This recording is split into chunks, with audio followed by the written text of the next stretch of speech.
আসসালামু আলাইকুম সুপ্রিয় দর্শক সবাই কেমন আছেন? চলে আসলাম এই মুহূর্তের গুরুত্বপূর্ণ আবহাওয়ার আপডেট নিয়ে। আগামী 24 থেকে 48 ঘন্টার মধ্যে আবারও বাংলার উত্তর পূর্ব বেশ কিছু জেলার উপর ধেয়ে আসছে ভয়াবহ বজ্রবিদ্যুৎ সহ ভারী থেকে অতি ভারী বৃষ্টিপাত।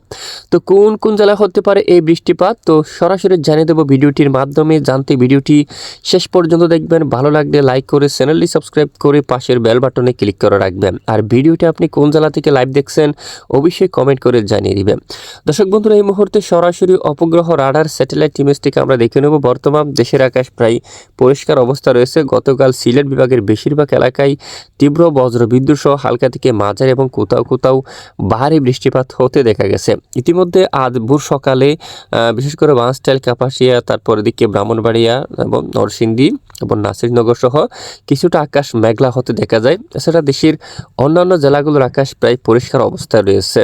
এদিকে দেখুন, রাজশাহী, রংপুর, খুলনা, বরিশাল, তারপর চট্টগ্রাম এবং পশ্চিমবঙ্গের সকল জেলার আকাশ একেবারে ভোর সকাল থেকে প্রায় পরিষ্কার অবস্থা রয়েছে।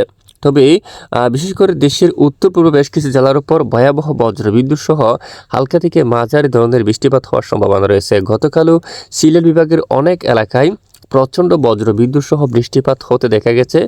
আজও বজ্রবিদ্যুৎ সহ বৃষ্টিপাত হওয়ার সম্ভাবনা থাকবে, যেমনটা ব্রাহ্মণবাড়িয়া, আগরতলা এবং নাসিরনগর, কাতিয়াদি, কিশোরগঞ্জ অঞ্চল, হবিগঞ্জ এই অঞ্চলে ব্যাপক বজ্রবিদ্যুৎ সহ হালকা থেকে মাঝারি ধরনের প্রায় দেখুন বৃষ্টিপাত হওয়ার সম্ভাবনা রয়েছে।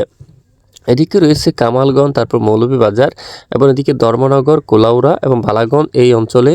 তারপর এদিকে সিলেট এবং চরকায় এবং বড়লেখা, জাকিগঞ্জ, হাইলাকান্দি, জয়ন্তিয়াপুর এই সকল জায়গাগুলোর উপর বজ্রবিদ্যুৎ সহ হালকা থেকে মাঝারি এবং কোথাও কোথাও প্রচণ্ড আকারে বৃষ্টিপাত হওয়ার সম্ভাবনা থাকবে এবং শিলাবৃষ্টি হওয়ার সম্ভাবনা থাকবে। এছাড়া দেশের অন্যান্য জেলাগুলোর উপর হালকা আকাশ প্রায় দেখুন মেঘাচ্ছন্ন হয়ে যাওয়ার সম্ভাবনা রয়েছে এবং বাকি এলাকায় আকাশ প্রায় পরিষ্কার থাকার সম্ভাবনা রয়েছে। এছাড়া সারাদিন দেশের বেশ কিছু এলাকায় আকাশ পরিষ্কার থাকবে।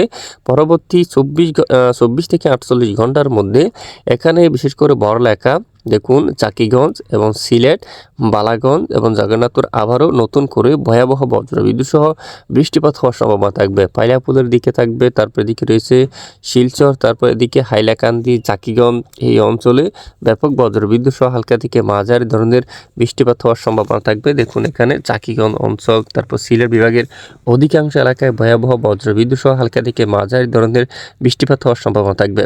এছাড়া সারাদিন যদি আমরা একটু দেখি, দেশের অন্যান্য জেলাগুলোর আকাশ প্রায় পরিষ্কার থাকতে পারে। খুলনা, বরিশাল, এদিকে রাজশাহী, তারপর বিশেষ করে পশ্চিমবঙ্গের বেশিরভাগ এলাকায় আকাশ পরিষ্কার থাকতে পারে। আরামবাগ, কোলাঘাট, কলকাতা, চন্দননগর, শান্তিপুর, তারপর কাতুয়া, শিউরি, দুর্গাপুর, বাঁকুড়া, পুরুলিয়া, তারপর চাকুলিয়া, খড়গপুর সহ এখানে হালদিয়া সহ বেশ কিছু এলাকায় আকাশ প্রায় পরিষ্কার থাকার সম্ভাবনা রয়েছে। বিশেষ করে মৌলভীবাজার, সিলেট, আমবাসা, আগরতলা, কুমিল্লা, তারপর এদিকে আমরাপুর, খাগড়াছড়ি, ফটিকছড়ি, তারপর এদিকে চট্টগ্রাম বিভাগের বেশ কিছু এলাকায় আকাশ আংশিক মেঘলা হতে পারে। সঙ্গে কিছু কিছু এলাকায় বিক্ষিপ্ত আকারে বজ্রসহ বৃষ্টিপাত হতে পারে 15 তারিখ বুধবার নাগাদ। এরপরে বৃহস্পতিবার 16 তারিখ নাগাদও সকাল থেকে একেবারে সন্ধ্যা পর্যন্ত দেখা যাচ্ছে দেশের কয়েকটি এলাকায় বজ্রসহ বৃষ্টিপাত হতে পারে। প্রথমে আবারও নতুন করে সিলেট বিভাগের বেশিরভাগ এলাকায় শুরু হতে পারে বৃষ্টিপাত। কুলাউড়া এবং ধর্মনগর, কামালগঞ্জ, মৌলভীবাজার এবং জগন্নাথপুর, পেনারবাগ, বিশানবাপুর, চাতক বাজার, তারপর রয়েছে চরকায়, জাকিগঞ্জ, বড়লেখা, হাইলাকান্দি এই সকল জায়গাগুলোর উপর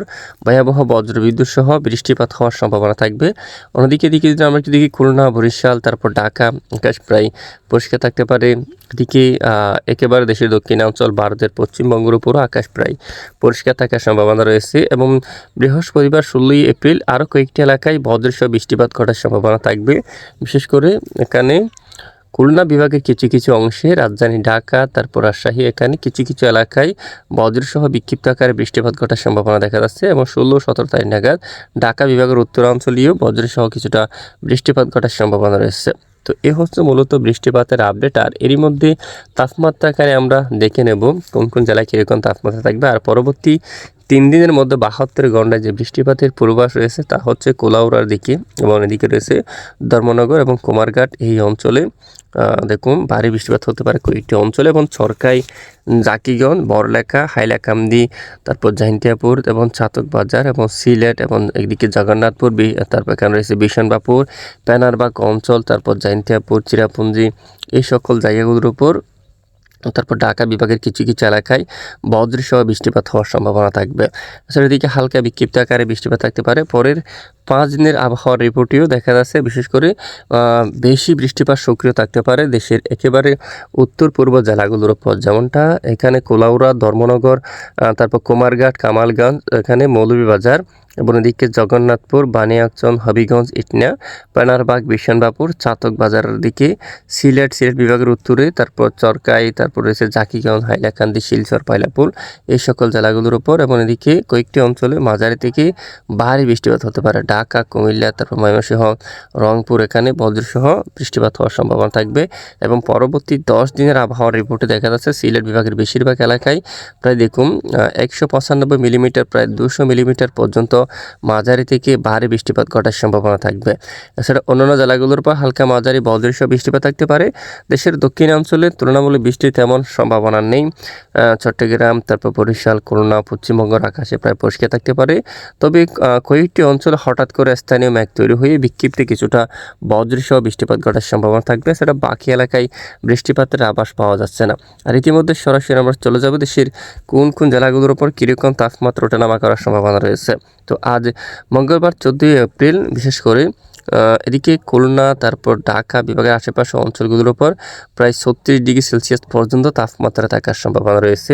বিশেষ করে ঢাকা, এদিকে কাপাসিয়া, তারপর এদিকে নাগারপুর, এদিকে রয়েছে পাবনা, এই এলাকায় সিংড়া, তারপর রাজশাহী, এখানে প্রায় 37 ডিগ্রি সেলসিয়াস পর্যন্ত তাপমাত্রা থাকার সম্ভাবনা কিন্তু দেখা যাচ্ছে।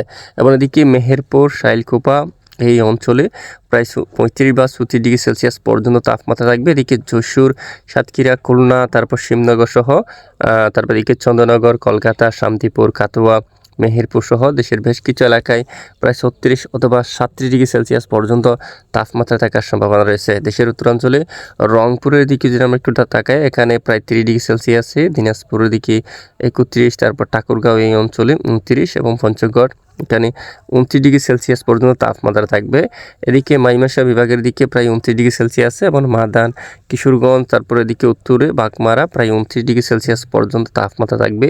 বিশনবাপুর, সিলেট, তারপর মৌলভীবাজার সহ এবং কুলাউড়া, বড়লেখা, চরকাই, জাকিগঞ্জ এবং জাইন্তিয়াপুর সহ এই সকল জেলাগুলোর উপর প্রায় সর্বোচ্চ 30 ডিগ্রি সেলসিয়াস পর্যন্ত তাপমাত্রা থাকার সম্ভাবনা রয়েছে। সেনবাগ, তারপর ফটিকছড়ি উপজেলা, খাগড়াছড়ি, এদিকে আমরা দেখতে পাচ্ছি প্রায় 32 ডিগ্রি সেলসিয়াস। পাহাড়ি অঞ্চলে প্রায় 32 ডিগ্রি সেলসিয়াস পর্যন্ত তাপমাত্রা থাকার সম্ভাবনা। এদিকে সন্দ্বীপ এবং হাতিয়া অঞ্চলে প্রায় 30 ডিগ্রি সেলসিয়াস পর্যন্ত তাপমাত্রা থাকার সম্ভাবনা রয়েছে। এরপরে আগামীকাল থেকে যদি আমরা দেখি, আগামীকাল দুপুর 2টা থেকে আবারও খুলনা, বরিশাল, ঢাকা প্রায় 35 ডিগ্রি সেলসিয়াস, রাজশাহীর কিছু কিছু এলাকায় প্রায় 38 ডিগ্রি সেলসিয়াস পর্যন্ত তাপমাত্রা থাকবে। ঢাকা বিভাগের উত্তরাঞ্চলে 36 ডিগ্রি সেলসিয়াস, রংপুরের দিকে কিছুটা কম, এখানে প্রায় 29 ডিগ্রি সেলসিয়াস পর্যন্ত তাপমাত্রা থাকবে। সিলেটের দিকে 31 ডিগ্রি সেলসিয়াসের তাপমাত্রা এবং চট্টগ্রাম বিভাগের বেশ কিছু এলাকায় 32 ডিগ্রি সেলসিয়াস পর্যন্ত তাপমাত্রা থাকার সম্ভাবনা রয়েছে। তো কেমন থাকতে চলছে পরবর্তী 7 দিন বঙ্গোপসাগর আবহাওয়া? আপাতত আমরা যদি বঙ্গোপসাগরে দেখি, একটু বঙ্গোপসাগর একেবারে স্বাভাবিক অবস্থা রয়েছে, একটি ঘূর্ণাবর্ত কিন্তু বঙ্গোপসাগরে দেখা যাচ্ছে। তবে এদিকে যদি আমরা একটু দেখি, উপকূলীয় অঞ্চলে বাতাসের যে দাপট থাকতে পারে প্রায় কিছু কিছু এলাকায় 38 কিলোমিটার বা 39 কিলোমিটার পর্যন্ত বাতাস প্রবাহিত হতে পারে। এবং বুধবার দিন যদি আমরা একটু দেখি, বিশেষ করে স্বাভাবিক দেশের দেখুন স্বাভাবিক আকারে থাকতে পারে, তবে উপকূলীয় অঞ্চলে 41 কিলোমিটার পর্যন্ত দক্ষিণ দিক থেকে বাতাস প্রবাহিত হতে পারে। এবং বৃহস্পতিবারও যদি আমরা একটু দেখি, স্বাভাবিক আকারে রয়েছে। এবং বঙ্গোপসাগরে নতুন কোনো নিম্নচাপের আশঙ্কা আছে কিনা দেখুন, পরবর্তী 10 দিন আবহাওয়ার রিপোর্টের মধ্যে বঙ্গোপসাগরে নতুন কোনো নিম্নচাপ তৈরি হওয়ার কোনো সতর্কবার্তা কিন্তু পাওয়া যায়নি। তবে নতুন কোনো পরিবর্তন আসলেও বিষয়ে আপনাদেরকে জানিয়ে দেওয়া হবে। আমাদের সঙ্গে থাকবেন। আর এতক্ষণ আমাদের সাথে থাকার জন্য অসংখ্য ধন্যবাদ।